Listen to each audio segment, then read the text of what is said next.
Good evening, good evening, good evening, good evening, good evening, everyone. Good evening, wherever you're watching from, day, night, morning, good evening. Thanks for joining me tonight. Before I get started, I'm going to ask you, please, if you could subscribe, please.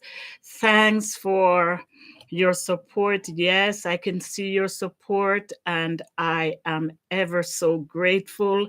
Continue to share. I know there's a lot of you that are watching and are not doing anything.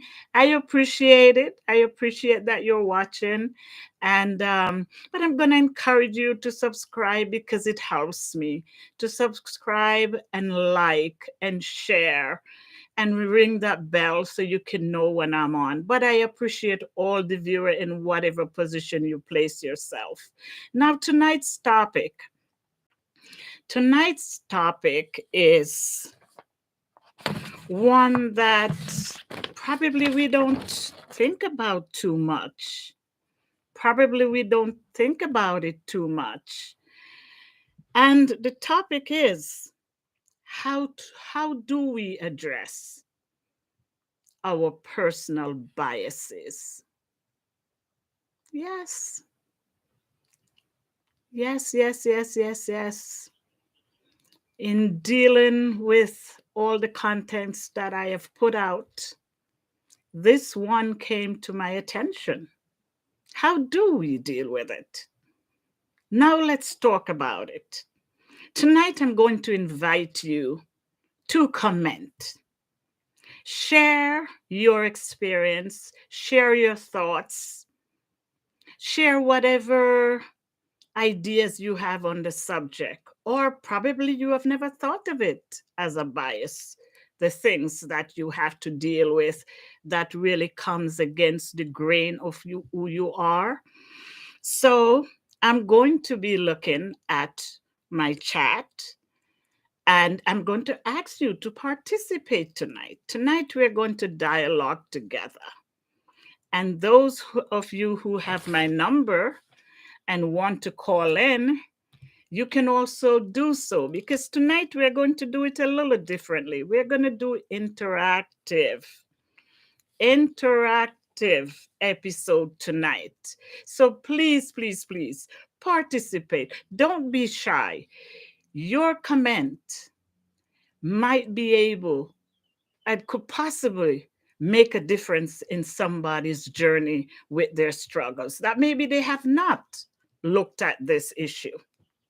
Okay? So when we talk about bias, normally, or the most common one is, against, those are the common ones that we talk about. This one against that one against this one, that group against that group. But we have personal biases. Yes, we do.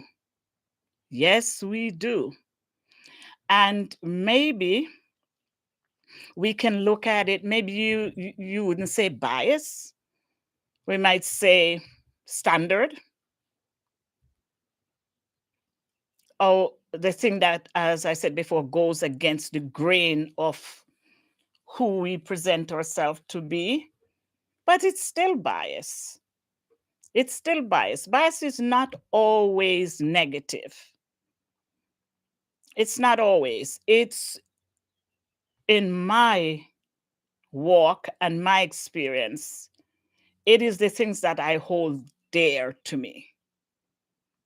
It's the things that I hold dear to me, whether it's religious, cultural, personal, and in the job. All of our belief system are challenged. They are challenged. And if we don't know where we stand, it can become very complex and very complicated. There's a phrase that says, if you don't stand for something, you'll fall for anything. So there's that one thing that we have, or a few some things that we have that we want to hold. Now in this 2023, oh my goodness, it's more of a challenge than ever to try to be your authentic self with your belief. Yes, it's a challenge. It's a challenge. Do we shut up just to get by? Or do we shut up to keep our jobs? There's another way that I found that I could express my concerns or the things that really rock my soul. And we're going to share that tonight. And this is why it's so important that you comment. Let's share together tonight. I don't like feeling like I'm a lecturer or a teacher. No, that's not who I am. I love the facilitator role, but because I am the host of the channel, it's not always that way. But I would like us, come on, somebody, if you agree, let me know. Show me a sign that you agree that yes, interactiveness tonight is important. Send me a thumbs up or something. So we're going to talk about our biases. And each person has their own. Each person has their own. We can also have similar biases as a culture. We can, as family unit, religious unit. And I am not going to go on the other side because I just want to deal with, there are other issues that affect us that is more controversial. I don't want this to be my platform. However, addressing our biases will create for someone a better understanding of how they deal with it. So, what is one bias that can be looked at as universal? Can be, doesn't have to be. It could be a certain population. We have varied population in the healthcare, home care, mental health field. And yes, caregivers do work in the mental health field also. So identify yours, identify your biases, and deal with them. I've heard people say that I'll be okay. I'll just ignore it. No, you can't. And the true sense of it, you cannot ignore it because ignoring it is not being fair to yourself. It's not being fair to your clients/patients. Dealing with it, owning it, makes it easier to manage or to work with.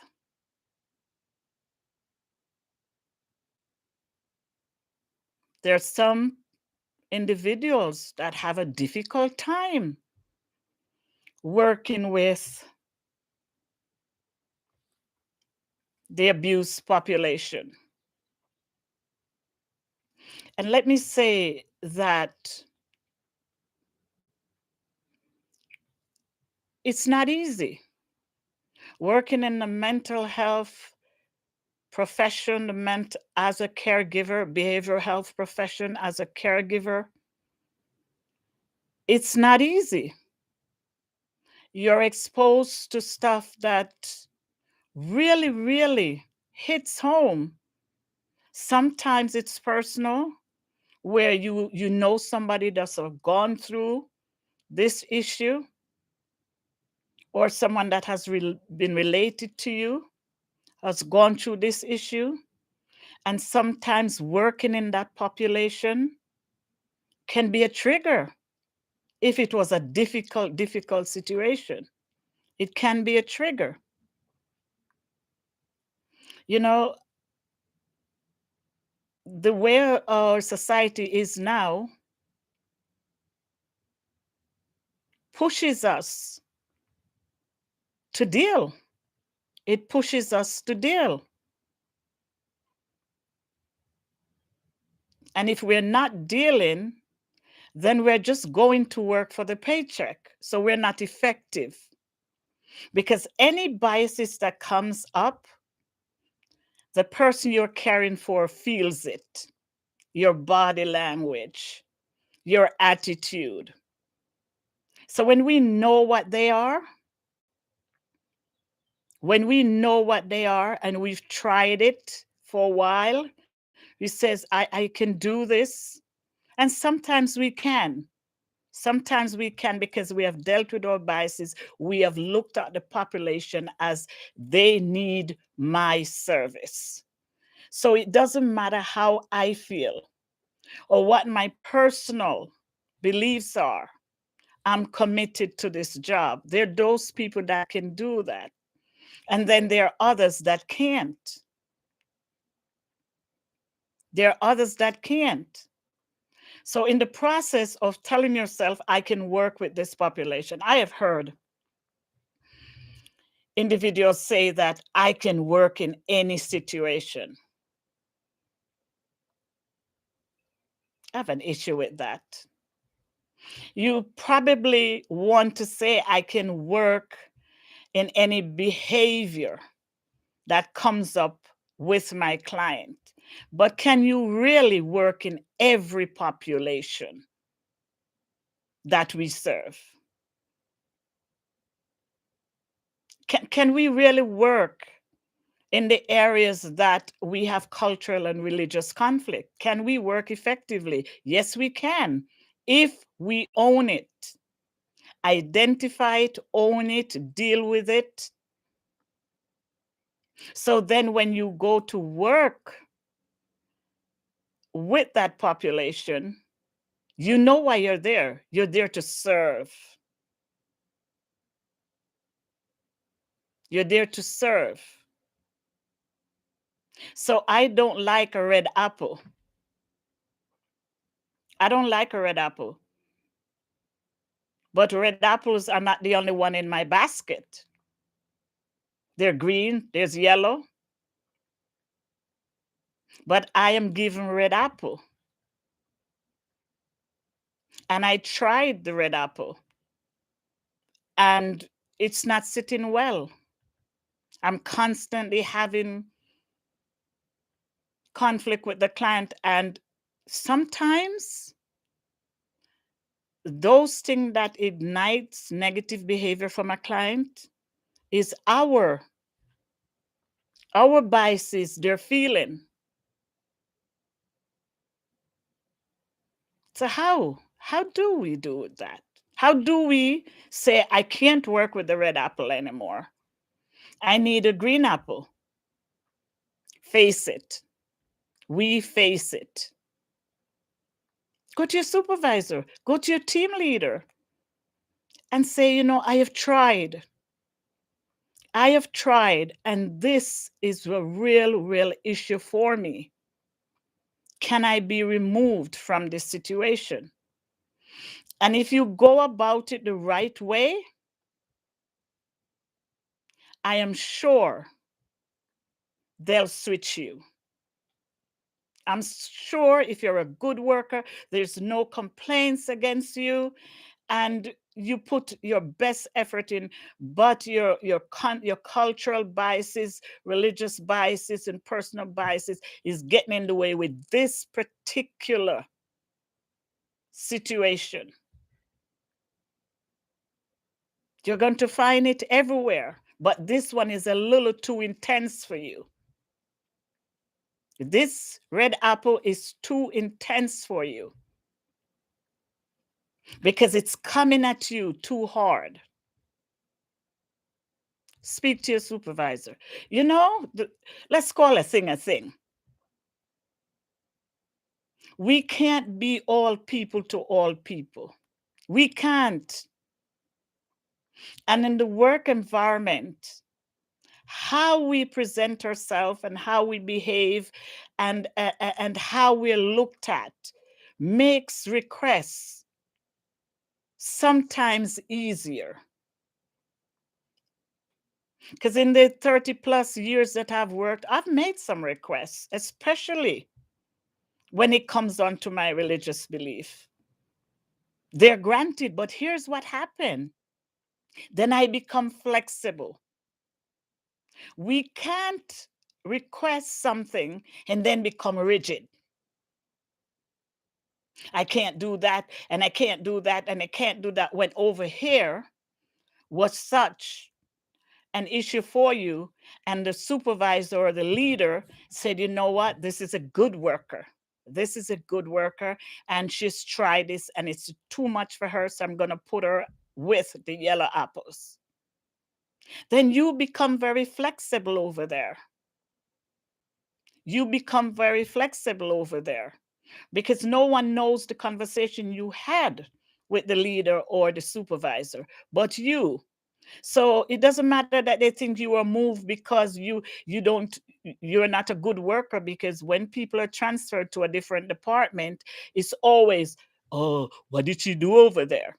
But you know why you were moved. So then you go to the next unit and you do what you need to do.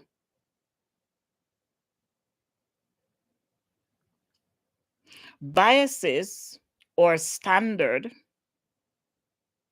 is what hold us together as people,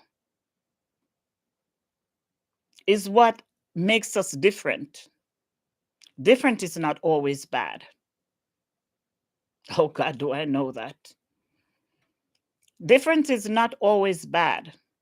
It's how we look at it. And in looking at our own issue, when the chattering starts, you are confident in yourself that it's not what they're saying, and you continue. So, saying that if you can't deal with it in your social life and you can't deal with it in your religious life and you can't deal with it at home, and then you're going to say, oh, I'll deal with it at work. No, you won't. No, you won't. You know, there's a phrase when I was growing up: learn to dance at home so outside you can dance or jig. What that means is practice, identify the things in your life that needs to grow. So you grow at home with your family, with acceptance and understanding and mercy for each other. We don't always do that as a family, but we try. So when you go out at home, you can voice your opinion about the things socially that bothers you, and you get the support with your community, your friends, your family. You get the support to look into it. So then you can be more effective on the job. But if you can't talk about it with your friends, you can't talk about it at home, you can't talk about it in your religious group, and every one of those make your community, how are you going to deal with it on the job when it faces you? Let's call a thing a thing. How are you going to deal with it? How are you going to deal with it? It's difficult. It's difficult.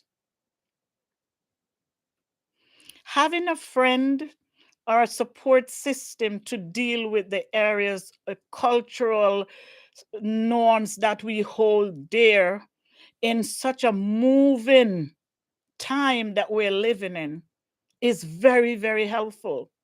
You can bounce back and forth. They have their opinion, you have yours, and you create a balance and an acceptance that I am a service provider. and I am giving service to someone that is in need, regardless what color the apples they are in the basket. And that is personal. That is a personal thing. And that's why we have to deal with it on a personal level. Because I might say, I can do it because I've done the work. I've done the homework. I have identified my cultural and religious and family barriers. And because of my experience and education and socialization and talking to my friends and talking to those in my family that I can open up to, I can truly serve this population of red apples without offending them. Because the bottom line is, we are only responsible for our behavior. And once we identify the things that can create barriers of service, inauthentic service, you're just working for the money. Oh, I'll do it because I'll just ignore them. No, no, no. When we're servicing someone, when we're caring for someone, we cannot go in with that attitude, oh, I'll just ignore them. No, they're human beings. They chose a different path from us. But this is what my life journey is. And I have done the work and I've accepted my own biases and my own, you know. And is it going to be easy every day? No. Even though you accept it, it's not going to be easy every day. But this is why it's so important to accept it. So important to acknowledge that this is where my weakness is. This is where my weakness is.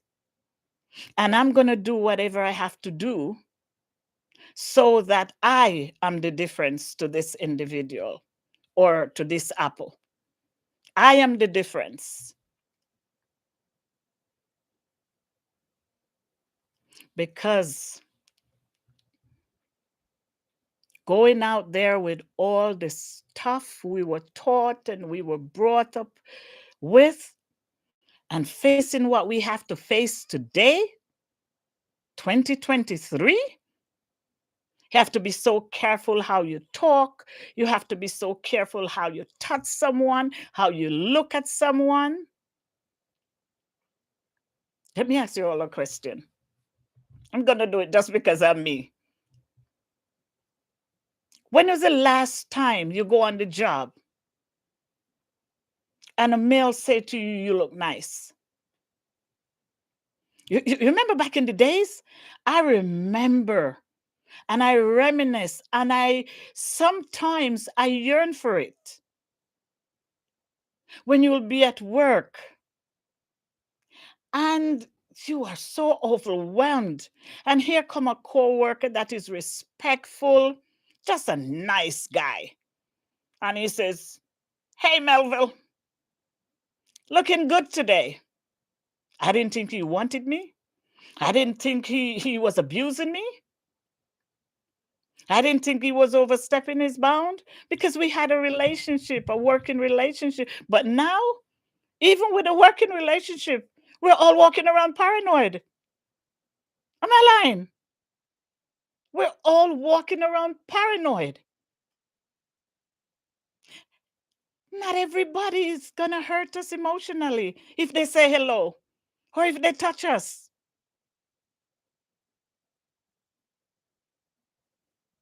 So that's why this is so important. Take an inventory every so often of what we believe and why we believe it, especially working as a caregiver when you're in someone's home and there is election time and there is this and there is that celebratory moments, and you've never experienced these celebratory moments, and all of a sudden it hit you like a ton of bricks. Oh my God, what are you going to do? if you haven't dealt with these emotions and these standards slash bias. Then you become stiff, mean faced, and your whole behavior change when the day before you knew you were okay.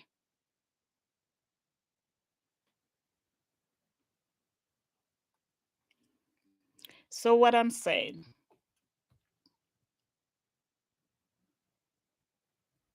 to be our authentic self takes work. God, I've been working at it for years. But you know what works better? Intentionality. Being intentional about how you're going to deal with your biases. It really, really works. It really works. Someone who's familiar with your culture, your religious belief, and all the other beliefs you have might see you with a red apple and said, "What? I would never do that." But that's them, because everybody has to work out this issue for themselves because it's not easy. And when the person has worked through it and have accepted that their service is to a human being, the people in the basket working with the yellow apple don't judge because you decide, I'm not working in that basket with that red apple. Don't be judgmental. Don't be judgmental. We all have our belief system, and how we manage that is an individual thing, like most things in our life. And when we call a thing, and when we empty out our refrigerators and clean them back and repack it, we become better people.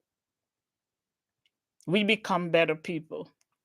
It's a work. I've been doing it for the last couple of years, more intentional the last 3 years. And there are people that will never see the difference because they don't want to. But as long as you do the work and you identify these situations or these issues in your life, and you continue to do it, working as a service provider, it will show, because your clients will get the best of you. And not only your clients, your friends. Good friends will see the difference. Good families that mean you well will see the difference. Because if you can't dance at home, you cannot jig out there. Now remember to subscribe. Like, share. It takes time to put these episodes together, and having conferences with I call them my assistant producers, you know, to be out here with you guys. So liking and sharing encourages me to keep going. And I am here for you. I am here for you. So go ahead and like and share, because I want all the upcoming caregivers, all the experienced caregivers, all the overwhelmed caregivers, and those of you that have one foot in and one foot out the door, I want you to re-look in your refrigerator and see where you can change things and what's bad in there that you can take out and put in something new and continue, because it gets better. It does. Like, share, subscribe. I am your host, Muriel Melville, and this has been Home Care Queen TV. Thank you. Thank you.